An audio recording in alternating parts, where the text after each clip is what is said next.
नमस्कार, स्वागत है आपका और आप देख रहे हैं इंडिया न्यूज में। हूं आपके साथ सोनाली तोमर। आपको बता दें कि आज चैत्र नवरात्र का तीसरा दिन है। नवरात्र का तीसरा दिन देवी चंद्रघंटा को समर्पित है। इस विधि विधान के साथ मां दुर्गा के चंद्रघंटा रूप का पूजा अर्चना की जाती है। साथ ही सभी पापों का नाश होता है। मां सिर पर चंद्र घंटे के आकार में विराजमान होती हैं, इसलिए मां दुर्गा के तीसरे स्वरूप को चंद्रघंटा नाम से जाना जाता है। मां सदैव अपने भक्तों की रक्षा के लिए तैयार रहती हैं। अतः मां चंद्रघंटा हर स्थिति में कष्ट से छुटकारा दिलाती हैं अपने भक्तों को। तो आपको बता दें कि आज से चैत्र नवरात्र का तीसरा दिन है और तीसरे दिन मां चंद्रघंटा की पूजा अर्चना की जाती है।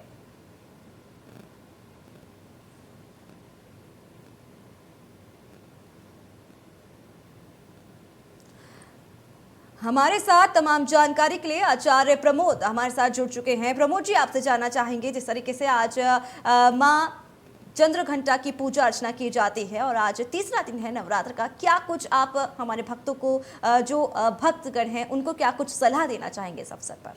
बिल्कुल, सबसे पहले भगवती का ध्यान और प्रणाम करते हैं। या देवी सर्वभूतेषु चंद्रघंटा रूपेण संस्थितः नमस्तस्यै नमस्तस्यै नमस्तस्यै नमो नमः नमस्तस्यै नमो नमः। उस रूप को, दिव्य शक्ति को हम प्रणाम करते हुए, उनका आशीर्वाद लेते हुए यही प्रार्थना करेंगे कि अपने भक्तों पर माँ अपनी कृपा दृष्टि निरंतर बनाए रखें। जैसा कि आज तृतीय दिवस है और दुर्गा सप्तशती में कहा गया है कि प्रथम शैलपुत्री चा द्वितीयम ब्रह्मचारिणी तृतीयम चंद्रघंटेति कूष्मांडेत चतुर्थकम। इस तरह से नव दुर्गा का निवेदन किया गया है, प्रार्थना किया गया है। तो तृतीयम चंद्रघंटेति यानी तीसरा जो दिवस है माँ चंद्रघंटा को समर्पित है। ये उन्हीं के चरणों में समर्पित है जो भक्त लोग अपने इस इष्ट देवी का तन मन धन से, बुद्धि से, विवेक से समर्पित रहते हैं। माँ अपनी कृपा दृष्टि उन पर बनाए रखती हैं। माना जाता है कि जो तीसरा दिवस है यानी तीसरा दिन है, माँ की पूजा तरीके से की जाए तो हमारा जो मणिपूरक चक्र होता है, हमारे अंदर की शक्तियाँ वो भी जागृत होती हैं। साथ साथ माँ चंद्रघंटा के अलौकिक दर्शन भी होते हैं और इनकी पूजा करने से हमें स्वतः ही अपने आप ही वातावरण में दिव्य सुगंधियों का अनुभव भी होने लगता है। विविध प्रकार की ध्वनियाँ भी हमें सुनाई देती हैं। साथ साथ ये क्षण जो होता है यानी पूजा का जो समय होता है, ये साधक के लिए अत्यंत सावधान रहने का समय होता है। सावधान मतलब कि हमारी कामनाओं में, हमारे मन में, विचारों में कभी भी कोई ईर्षा, द्वेष, छल, कपट या किसी प्रकार का जो है पाप वाले कार्य बिल्कुल ना आने पाएँ, क्योंकि जब पाप आएगा, अपराध आएगा, दोष आएगा तो हमारी जो गुण है, हमारी जो दिव्य शक्ति है, हमारा जो पुण्य है वह नष्ट हो जाएगा। तो सावधान होने का समय होता है। साथ साथ माँ का यह स्वरूप दर्शन करने पर भी परम शांति प्रदान करने वाला होता है, परम शांति दायक होता है और कल्याणकारी भी माना गया है।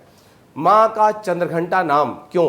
क्योंकि मस्तक पर अर्धचंद्र में घंटे के स्वरूप में चंद्रमा धारण करने वाली देवी हैं, इसीलिए इनका नाम चंद्रघंटा देवी भी कहा जाता है। इनके शरीर का रंग जो है स्वर्ण के समान चमकीला होता है। साथ साथ 10 भुजा वाली देवी होती हैं। इनके हाथों में खड्ग, शस्त्र, बाण और अस्त्र शस्त्र भी विभूषित होते हैं, यानी शोभा पा रहे होते हैं। वाहन सिंह के रूप में विराजमान होती हैं। इनकी मुद्रा हमेशा युद्ध के लिए तत्पर रहती है, यानी एक होता है कि हाँ तैयारी, युद्ध की तैयारी, तो उस तैयारी के रूप में यानी उद्यत रहती हैं देवी ये।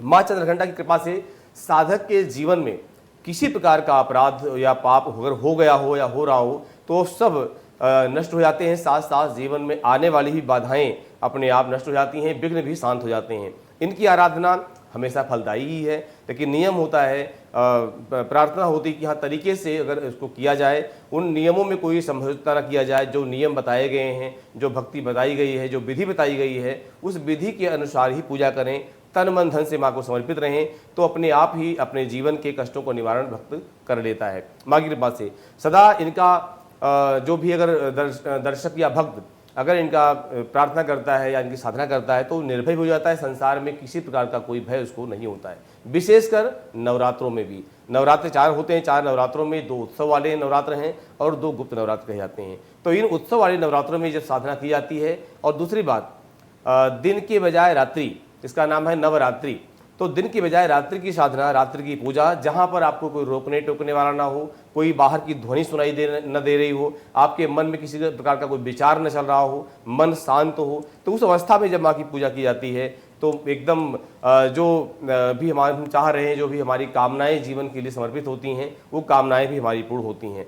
साथ साथ माँ के आराधक का जो शरीर होता है वो देदीप्यमान यानी अपने आप में एक अलौकिक हो जाता है, चेहरे की कांति भी अलग हो जाती है। तो ये नवरात्रि का पर्व चंद्रघंटा माँ को जो समर्पित है, इस तरह से अगर जो भक्त अपना पूजा पाठ आराधना करता है तो वो भी इस संसार में रहते हुए भी वो एकदम अभिमुक्त भी होता है, साथ साथ अलौकिक शक्तियों का स्वामी भी हो जाता है। जी जी प्रमोद जी, आपसे ये भी जानना चाहेंगे, जिस तरीके से ये भी कहा जाता है कि कुछ राशि पर काफ़ी ज़्यादा प्रभाव पड़ता है और माँ की कृपा उस राशि पर पड़ती है, तो ऐसी कौन कौन सी राशि है कि माता रानी की कृपा उन पर बरसती है? और कई बार देखने को ये भी मिलता है कि जो कुछ राशि के लोग होते हैं उनको काफ़ी दिक्कतों का सामना भी करना पड़ता है, तो उसके उपाय भी आप ज़रा दर्शकों को बताएं।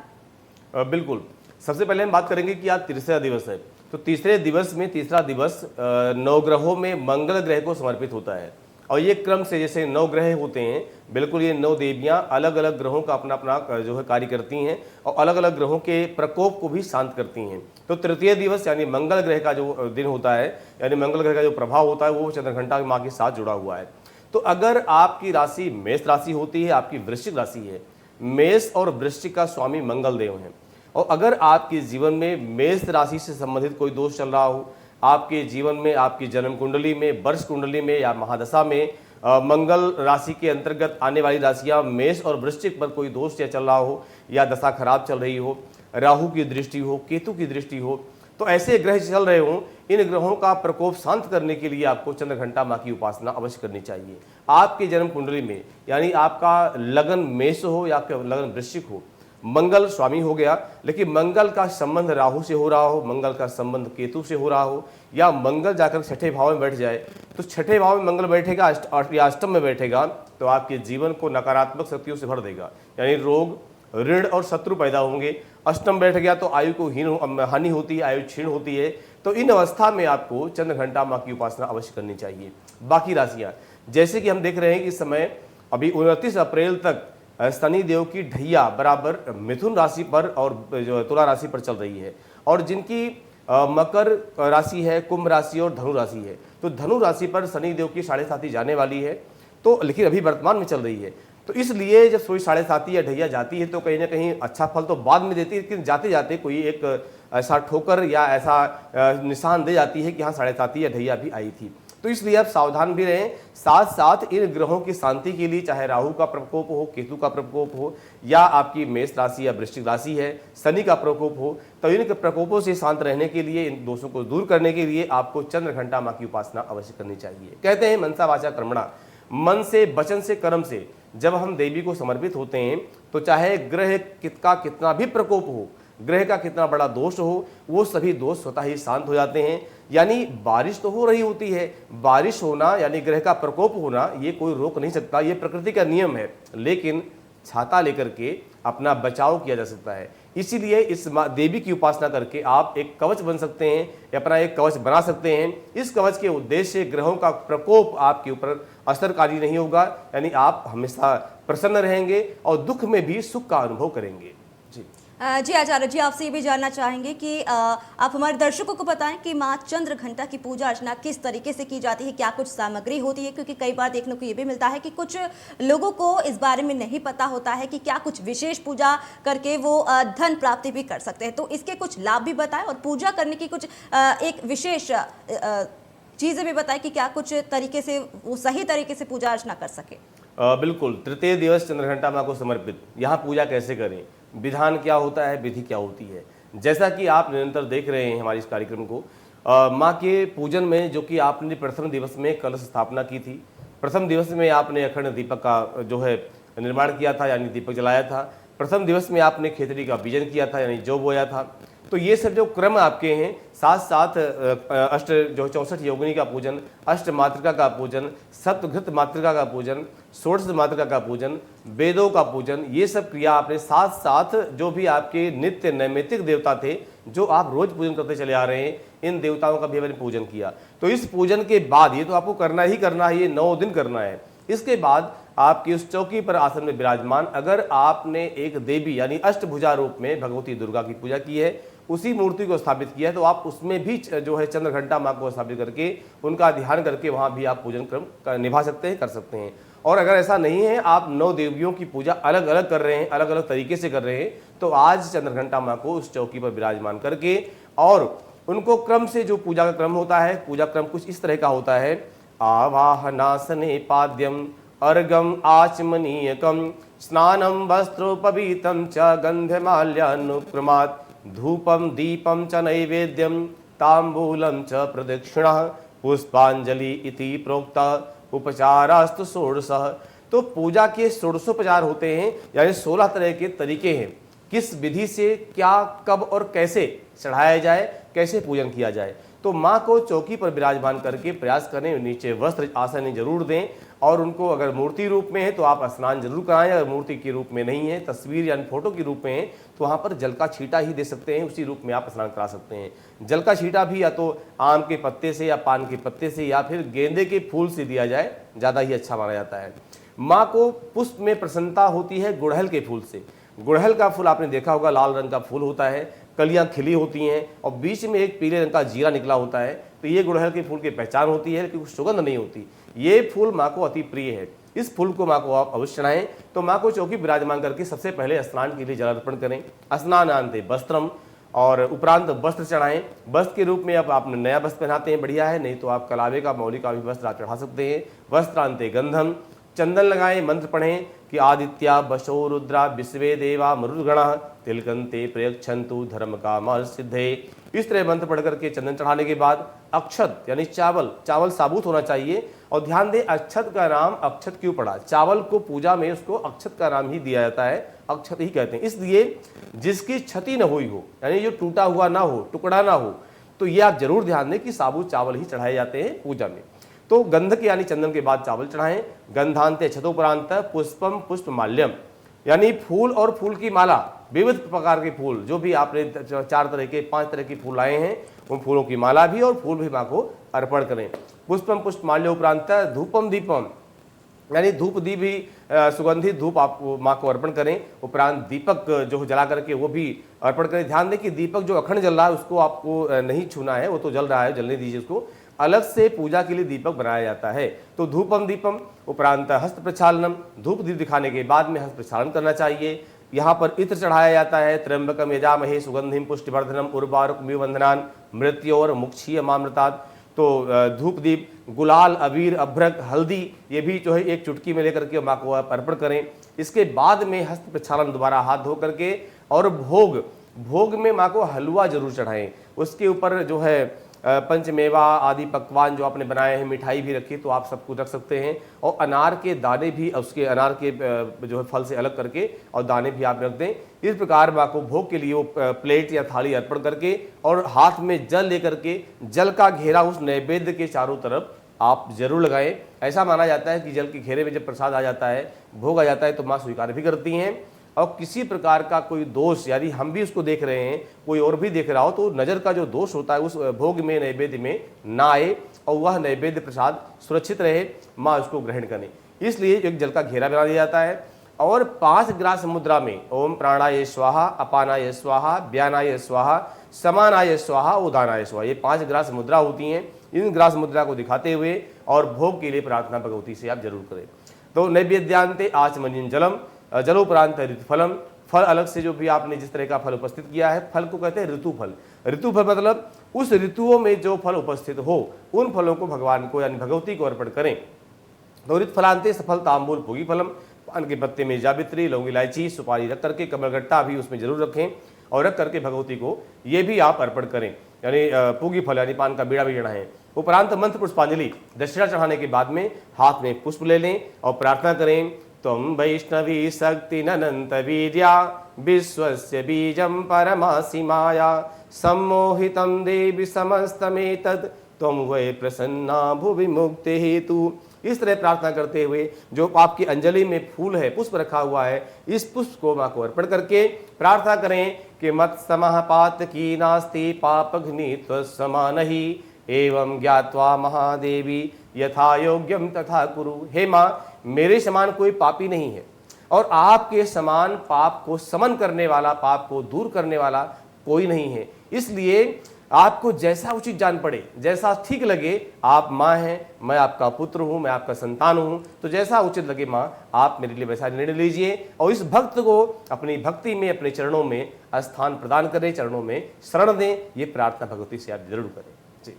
जी जी आचार्य जी, आपसे ये भी जानना चाहेंगे कि इस चैत्र नवरात्रि के दौरान ये जो चैत्र नवरात्रि है, इसमें ग्रहों की स्थिति क्या कुछ कह रही है? बिल्कुल, ग्रहों के अनुसार देखिए, ग्रह तो अपना अपना काम कर रहे होते हैं। कहते हैं ग्रहाधीनम जगत सर्वम, ग्रहाधीनम नरावरा। ग्रहों के अधीन संसार में ऐसा कोई जीव नहीं है, चाहे वो पेड़ हो, पशु हो, पक्षी हो, जड़ अवस्था में या चैतन्य अवस्था में, किसी भी अवस्था में ये जीव है, लेकिन ग्रहों के अधीन वो भी चल रहा है। आप देख रहे हैं दिन रात का होना ग्रहों के अधीन है। जब भी पूर्णमासी आती है, पूर्णमासी के दिन समुद्र की लहरें चंद्रमा को छूने का प्रयास करती है, इसमें ज्वार भाटा आता है। तो ये जो ग्रह स्थिति होती है, ये अपना अपना काम कर रही होती है। लेकिन अभी वर्तमान समय में मेष राशि पर और तुला राशि पर दोष चल रहा है। जिनकी मेष राशि है और तुला राशि है, उस पर राहु केतु का दोष चल रहा है। अभी वर्तमान में शनि देव की का प्रभाव मिथुन राशि पर और तुला राशि पर चल रहा है। लेकिन 29 अप्रैल के बाद जो है, अभी कर्क राशि पर शनिदेव की ढैया आ जाएगी और वृश्चिक राशि पर शनिदेव की ढैया आ जाएगी। लेकिन साथ साथ जिनकी मकर, कुंभ और मीन राशि होगी, मीन राशि पर चढ़ती हुई शनिदेव की 7.5 होगी और कुंभ राशि पर मध्य में रहेंगे शनिदेव, मकर राशि वालों के पैरों पर शनिदेव रहेंगे। तो ग्रह स्थिति कुछ ऐसी चल रही है। आप लोग भक्ति भाव से कहते हैं कि अगर मन में भक्ति हो, मन में भाव हो देवी देवताओं के प्रति, तो ग्रह भी अनुग्रह करते हैं। ग्रह की जो दुष्कृपा है, यानी टेढ़ी दृष्टि है, वह टेढ़ी दृष्टि भी सीधी बन जाती है। अगर आपका मन साफ हो, आपकी बुद्धि साफ हो, आपका विचार साफ हो, आप किसी देवी देवता की शरणागति में हैं, तो आपका कुछ नहीं बिगड़ेगा। आप बिल्कुल मस्त रहिए, आप स्वस्थ रहिए। बस 4 पुरुषार्थ जीवन बीते हैं, धर्म, अर्थ, काम, मोक्ष। प्रातः काल हमारा धर्म से शुरू होता है। दूसरा, उसके बाद आप जो भी नौकरी करते हैं, व्यापार करते हैं, बिजनेस करते हैं, अर्थ के लिए निकल जाइए, अर्थ कमाने के लिए बिल्कुल कीजिए। धर्म, अर्थ, काम। अर्थ होगा तो कामनाएं भी पूर्ण होंगी। और इसके बाद मोक्ष यानी शांति। रात की नींद जब भी आएगी जब आपका ये तीनों स्टेप ठीक ठाक होंगे। तो पहला नंबर धर्म का है, इसलिए प्रातः काल धर्म में 1 घंटा, आधा घंटा जो भी लगे, जिस भी देवी देवता को आप मानते हैं, आप उनकी शरणागति जरूर लें, प्रयास करें। अभी नवरात्र चल रहा है, नवरात्र में सिद्धि और साधनाएं बहुत होती हैं। तो जिस भी देवता को मानते हैं उनकी बढ़िया पूजा कीजिए, मन से, वचन से, कर्म से, बिल्कुल कंजूसी को त्याग करते हुए उनकी पूजा उपासना कीजिए। आपका जीवन सक्रिय होगा, आपके ग्रह दोष भी अवश्य ठीक हो जाएंगे। जी जी आचार्य जी, आप दर्शकों को ये भी बताएं हमारे कि इस चैत्र नवरात्रि के दौरान जिस तरीके से आज तीसरा दिन है और देवी चंद्रघंटा की पूजा अर्चना की जाती है, तो आज क्या कुछ स्पेशल आप उपाय देना चाहेंगे हमारे दर्शकों? बिल्कुल, बड़ा सुंदर उपाय है आपके लिए। इस उपाय को करते हैं आप तो निश्चित है कि ये उपाय का अच्छा फल प्राप्त होगा। लेकिन आज हम बात करेंगे कर्ज मुक्ति के लिए, कि अगर ऋण में आप चल रहे हैं और आपके कुंडली का 6ठा भाव कहीं न कहीं दोषी बन रहा है, यानी 6ठा भाव होता है ऋण, रोग और शत्रु, तो ऋण की उत्पत्ति हो रही है, ऋण से आप मुक्ति नहीं पा रहे हैं, दिन पर दिन कर्जा बढ़ता चला जा रहा है, तो आपको क्या करना चाहिए? कौन सा ऐसा दिव्य उपाय है जिसके माध्यम से आप ऋण से मुक्त हो पाएं, या ऐसी कोई योजना बन जाए जिससे ऋण आपका मुक्त हो जाए? तो संपूर्ण प्रयासों के बाद आपका अगर ऋण छुटकारा नहीं पा रहे हैं, तो 108 गुलाब, साबुत हो, पंखुड़ियां गिरी हुई ना हो, साबुत गुलाब लेकर के, और ओम ऐं ह्रीं श्रीं चंग फट स्वाहा, इस मंत्र को पढ़ते हुए और भगवती चंद्रघंटा के चरणों में, यानी हर एक मंत्र पर 1 गुलाब लेकर के और भगवती के चरणों में आप समर्पित करें। मंत्र में दोबारा रिपीट करता हूं, दोबारा सुन लेंगे तो अच्छा रहेगा। ओम ऐं ह्रीं श्रीं चंग फट स्वाहा। तो इस मंत्र को पढ़ते हुए एक एक फूल भगवती के चरणों में अर्पण करें।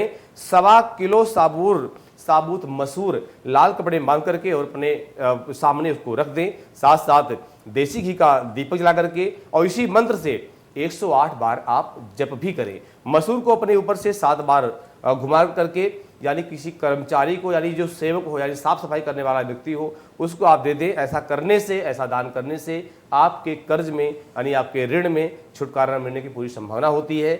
वस्तुतः आप ये सब बड़े श्रद्धा, बड़े भाव, बड़े नियम से करें। शरीर में कोई काला या नीले रंग का कपड़ा बिल्कुल न पहने, आसन लेके ही करें। आपकी दिशा भी, यानी जो फेस से पूरब या उत्तर की तरफ होना चाहिए। जी जी जी आचार्य जी, आपका बहुत बहुत शुक्रिया हमारे साथ जुड़ने के लिए और हमारे दर्शकों को इतनी सब जानकारी देने के लिए। फिलहाल इसमें इतना ही, और भी तमाम खबरों के लिए आप बने रहिए इंडिया न्यूज़ के साथ।